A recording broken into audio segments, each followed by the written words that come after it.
하나님 영광 받으신 줄 믿습니다. 할렐루야. 오늘 또 복되고 거룩한 주일, 주의 전에 나와 영과 진리로 예배하는 여러분의 삶과 가정과 일터 위에 하나님의 놀라운 평안과 복이 충만할 수 있기를 축복합니다. 오늘 함께 은혜 받고자 하는 말씀의 제목이 행동하는 신앙인으로 살면, 이런 제목으로 함께 은혜를 나누겠습니다. 우리 그리스도인들은 하나님의 존재를 믿는 자인 줄 믿습니다. 하나님의 존재가 있음을 믿는다면 우리는 행동하는 신앙인으로 살면 하나님께서 놀라운 은혜뿐만 아니라 큰 권능과 이적을 일으키는 힘을 줄 줄도 믿습니다. 행동하는 신앙인, 참 기막힌 말씀인데, 우리가 인생을 살다 보면 행동하지 않으면 우리의 신앙과 믿음도 자라지 않음을 알게 돼요.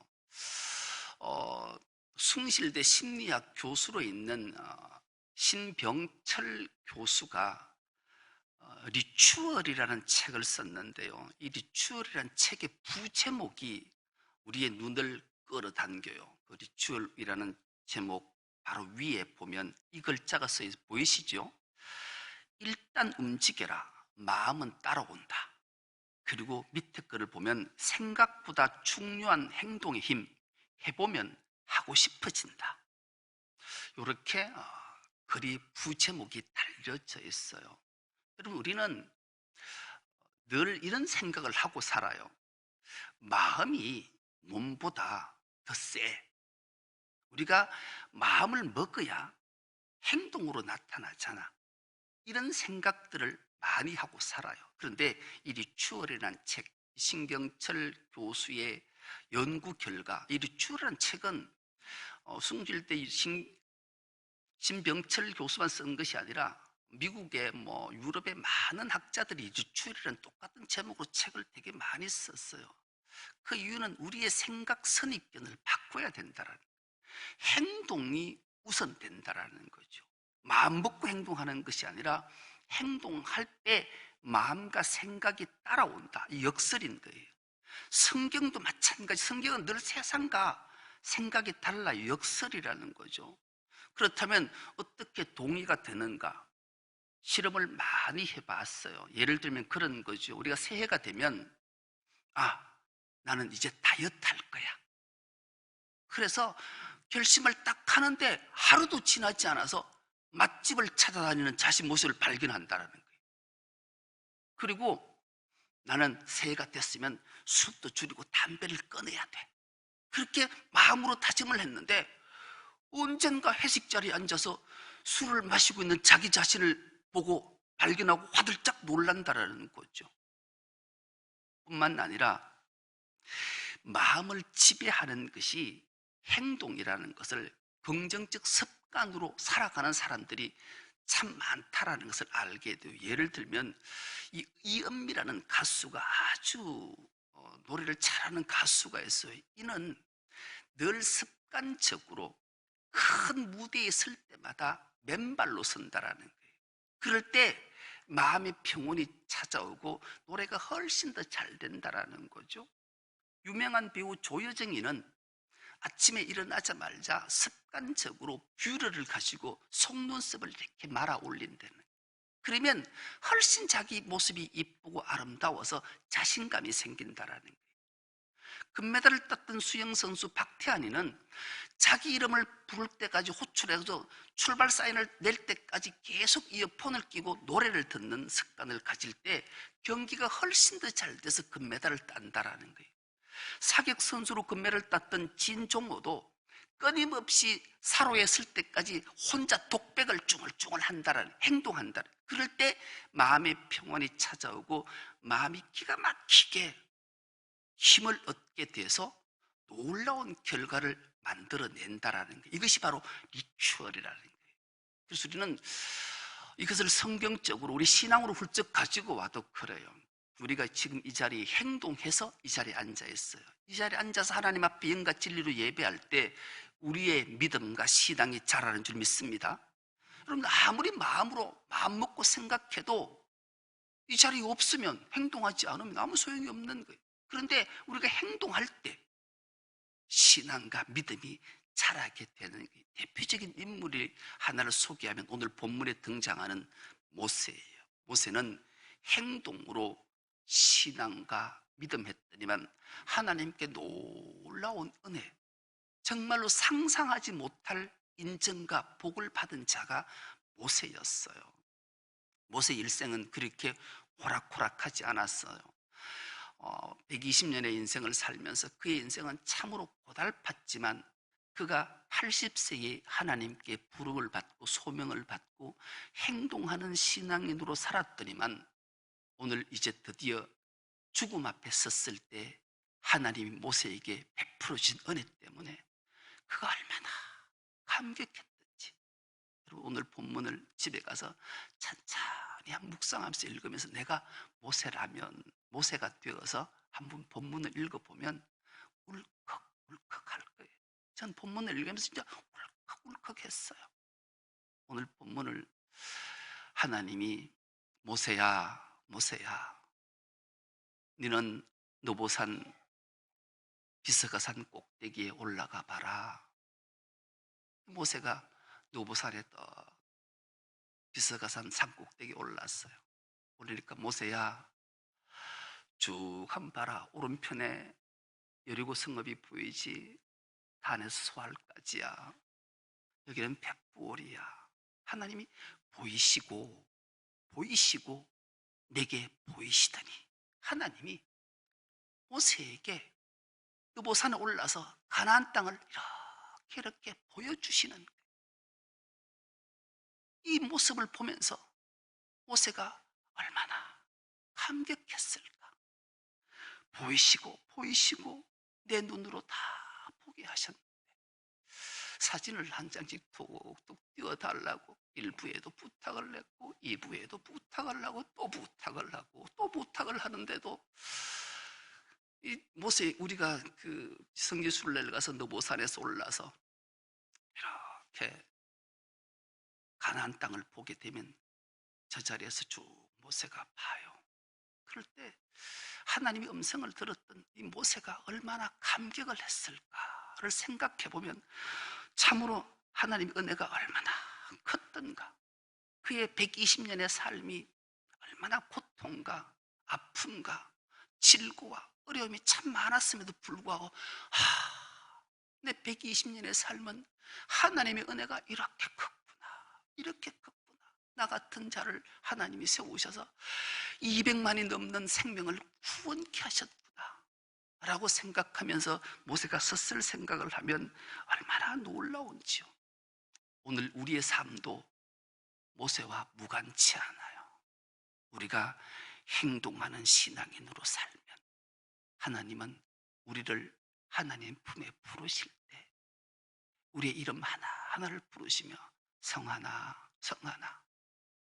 이 자리에 서보거라.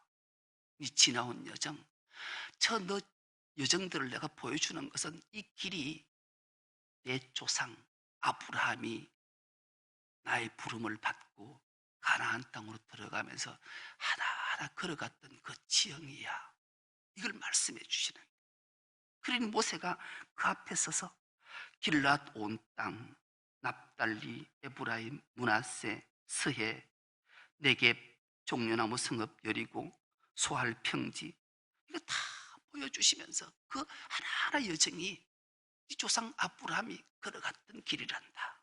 이렇게 말씀하고 보이시고 이게 보이신. 우리의 여정도 신앙하는, 행동하는 신앙으로 살면 하나님이 그렇게 보여주실 줄 믿습니다. 모세의 위대함이 얼마나 큰가를 알게 해요. 근데 모세가 우리가 이 성경 말씀을 읽다가 가슴이 답답함을 느끼게 되잖아요. 그렇게 다 보이시고 보게 해놓고는 너는 여기서 나에게 와 죽어라. 가나안 땅에 못 들어가게 하잖아요. 인간적으로 보면 야, 하나님이 너무하신다. 그렇게 고생을 실컷 시켜놓으시고 왜 가나안 땅에 안 들이시고 죽이셨을까? 왜 부르실까? 그런 생각을 하잖아요. 그러나 역발상 모세의 입장이 되어서 하나님의 말씀을 듣고 깨달으면 여기서 부르시는 것이 너무 행복하구나, 너무 감사하구나. 나를 가나안 땅에 안 들이신 하나님의 그 은혜가 얼마나 큰지 놀라운 깨달음이 있는 거예요. 왜 그럴까요? 왜 모세는 감격하고 아멘하고 그 무덤의 흔적조차 없이 하나님의 부름 앞에 순종하고 감사합니다 라고 하나님 부름 앞에 응답하고 죽었을까요? 여러분, 모세는 율법하면 모세를 떠올려요. 하나님이 호렙산 시내산에서 모세를 부르시고 하나님의 율법, 계명, 말씀을 주시잖아요. 율법이라는 말이 히브리 말로 토라라는 말인데, 토라는 기준, 규범, 잣대 그런 뜻이에요. 삶의 기준점, 삶의 규범을 이렇게 지키면 너희에게 복을 주고 이걸 지키지 않으면 벌을 줄 거야. 그런데 이 규범을 가지고, 이 기준을 가지고, 이 잣대를 가지고 이 율법을 지켜낸 자가 아무도 없는 거예요. 그래서 1세대가 강야에서 다 죽잖아요. 모세는 목도한 사람이에요. 이 율법으로는, 규범으로는 결코 구원받을 수 없는 존재구나. 이것을 모세가 깨달았어요. 그리고 하나님이 모세에게 명령하시잖아. 너는 여기서 죽고 네 종 요수아에게 안수하거라. 안수하자 지혜의 영이 충만해서 요수아에게 임하고, 그래서 요수아가 이제 이 백성들을 이끌고 가나안 땅으로 들어가잖아요. 여러분, 사람의 이름들을 우리는 찬찬히 성경의 인물들을 들어보면 확 깨달음이 와요. 여러분, 요수아의 이름의 뜻이 무엇인지 아십니까? 요수아는 다른 말로 하면 호세아, 다른 말로 하면 예수예요. 예수. 예수는 자기 백성을 저희 죄에서 구원할 자이다. 모세는 율법으로는 도저히 구원받을 수 없는 것을 일깨워주고 그 길은 죽고 그의 종인 요수아 예수에게 안수해서 예수가 다시 요단을 건너서 구원의 길로 이끌어내는 일을 감당한 자였던 거예요. 그러니 모세가 얼마나 감격했겠냐고.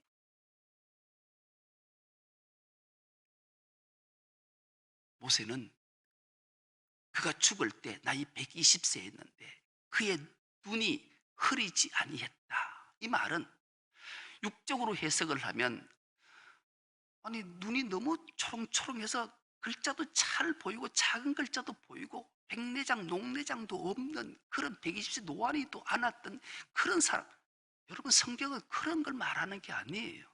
성경에서 눈이 흐렸다라는 말은 노인이 되면, 나이가 들면 자꾸 욕심이 생겨요. 욕심이 생기면 나타난 현상 중에 하나가 분별력이 없어져요. 눈이 흐렸다는 말은 분별력을 잃었다라는 말이고, 눈이 흐리지 않았다라는 것은 분별력을 정확하게 알았다라는 거예요. 그래서 모세가 위대한 거예요. 분별력을 알았어요. 분별할 줄 알았다고요. 내가 왜 여기서 죽어야 되는지, 왜 감격해야 되는지를 알았다. 여러분, 성경의 인물 중에 훌륭한 인물들이 많지요. 그 중에 이삭이라는 인물이 참 훌륭했어요. 그러나 그는 노년에 눈이 흐렸어요. 하나님은 이삭에게 나이 40에 아들을 줄 때 쌍둥이를 주잖아요. 그 뱃속에서부터 하나님은 성별했어요. 그래서 큰 자가 작은 자를 섬길 거다. 하나님 말씀하셨다. 언약하셨단 말이에요. 그런데 이 이삭이 노년이 되니, 죽을 때가 되니 눈이 흐려진 거예요. 욕심 때문에. 그래도 장자를 축복해야지. 분별력을 잃어버린 거예요.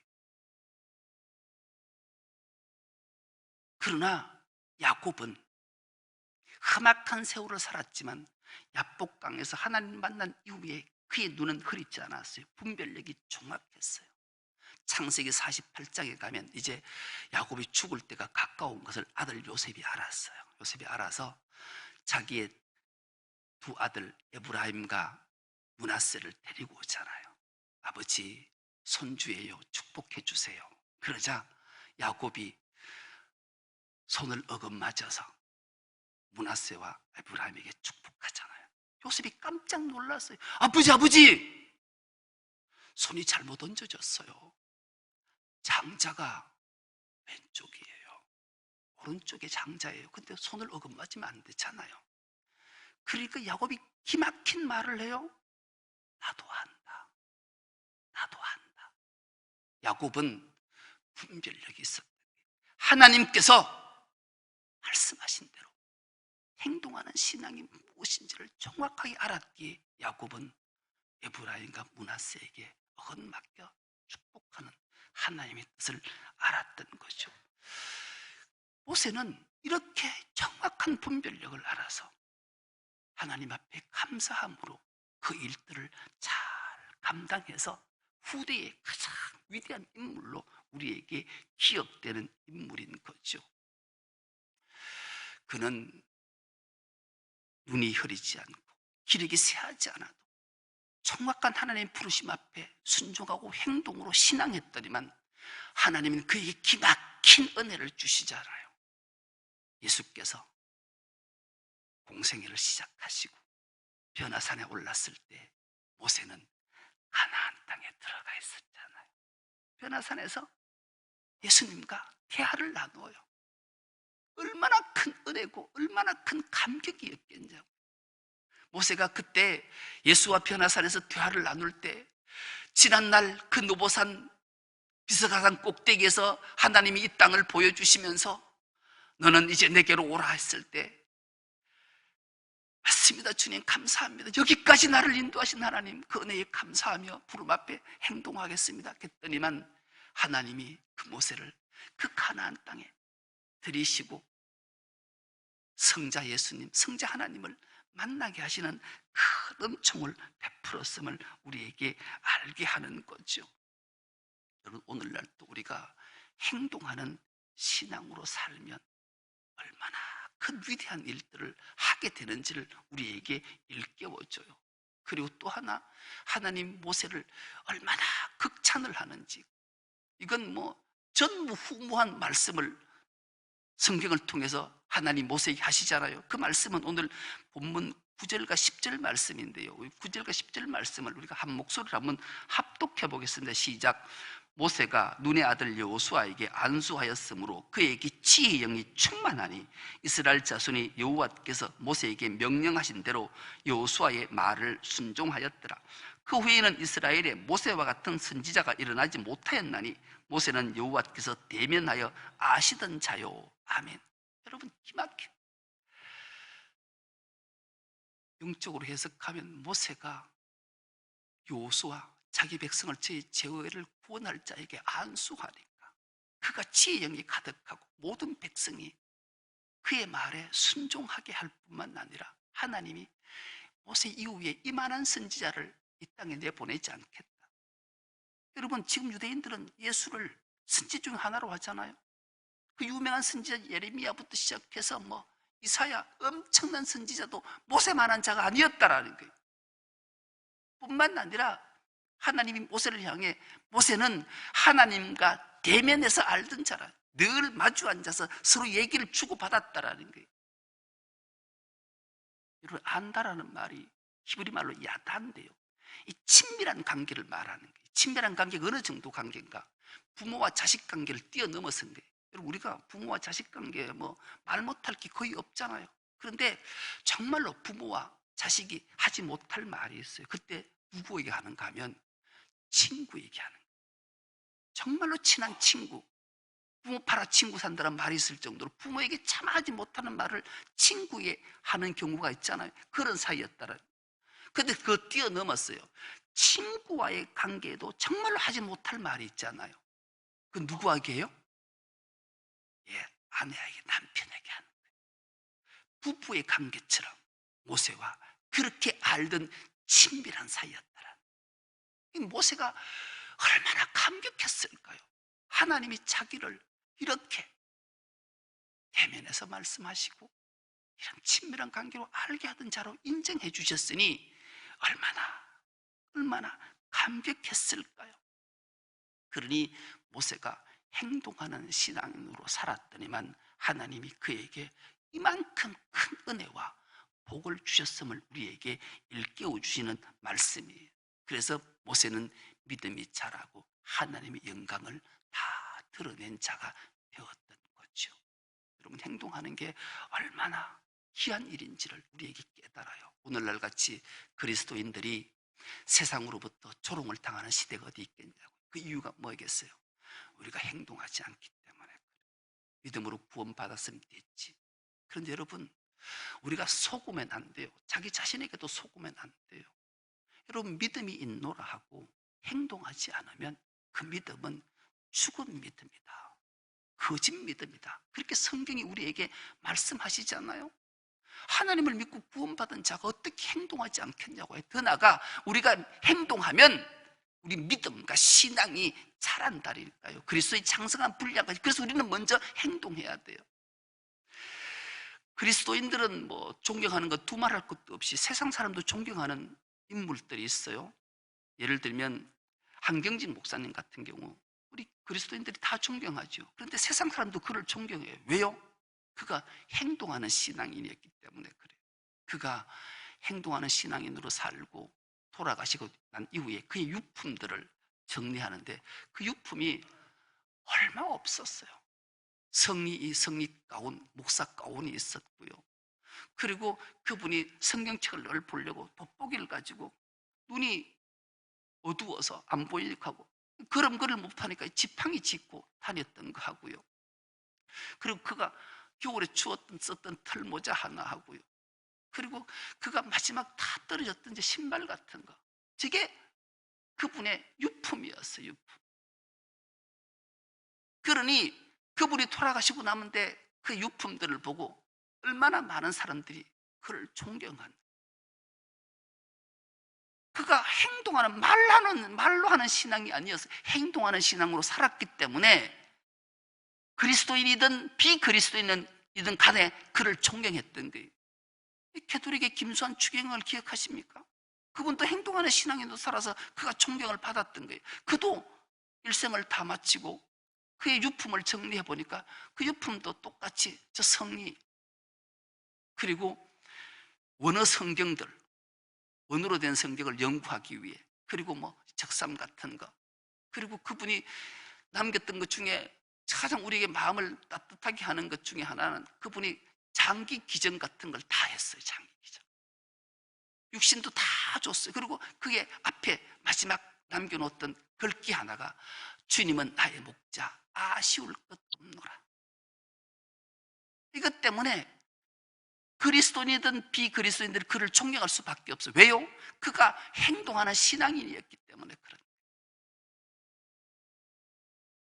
우리도 마찬가지. 우리도 행동하는 신앙인으로 살면 하나님이 그에게 놀라운 은총과 복과 권능을 주시는 거죠. 그래서 모세에게, 행동하는 신앙으로 살았던 모세에게 하나님이 어떤 것을 주셨는가? 오늘 마지막 11절과 12절입니다. 이 말씀도 우리가 한 목소리로 합독해 보겠습니다. 시작. 여호와께서 그를 애굽 땅에 보내사 바로와 그의 모든 신하와 그의 온 땅의 모든 이적과 기사와 모든 큰 권능과 위엄을 행하게 하심에 온 이스라엘의 목전에서 그것을 행한 자이더라. 아멘. 여러분, 행동하는 신앙인으로 살면 하나님이 그에게 어떤 은총과 능력을 주셨는가? 애굽 땅에 가서 놀라운 이적과 기사를 베풀잖아요. 여러분, 10가지 재앙들을 내릴 때 모세의 말 한마디에 그런 일들이 일어났어요. 이적과 기적은 놀라웠어요. 마지막 장자의 죽음 때는 어린 양 피를 인방과 문설주에 발라놨을 때 그 집 패스오버에서 거기 있던 모든 생명은 살고 다른 모든 장자는 죽는 이적과 기사들을 다 행했던 거예요. 그래서 그 모든 권능과 위엄이 모든 애국과 이스라엘 백성들을 떨게 하고 그 위엄 앞에, 권능 앞에 순종해서 애굽에는 이스라엘 백성들을 보내고 이스라엘 백성들은, 히브리인들은 모세를 따라 홍해를 건너 광야길로 들어가게 된 거죠. 놀라운 일이잖아요. 오늘도 마찬가지. 우리가 행동하는 신앙인으로 살면 하나님이 우리에게 큰 권능과 위엄, 이적과 기사의 은총을 주실 줄 믿습니다. 올 한 주간도 우리가 행동하는 신앙인으로 살아서 한 주간을 승리의 삶 살 뿐 아니라 세상에 이적과 기사와 큰 권능과 위엄을 드러내서 하나님 영광을 선포하고 승리하는 우리 정성롭게 모든 건속 다 될 수 있기를 간절히 기도합니다. 하나님 아버지 감사합니다. 복되고 거룩한 주일 우리에게 허락하시고 하나님 앞에 예배하게 하시니 감사합니다. 우리 모두가 모세처럼 또 믿음의 선진들처럼 행동하는 신앙인으로 살아서 하나님의 크신 영광을 드러내는 우리 모두가 되게 하여 주옵소서. 감사드리오며 예수님의 이름으로 기도드리옵나이다. 아멘.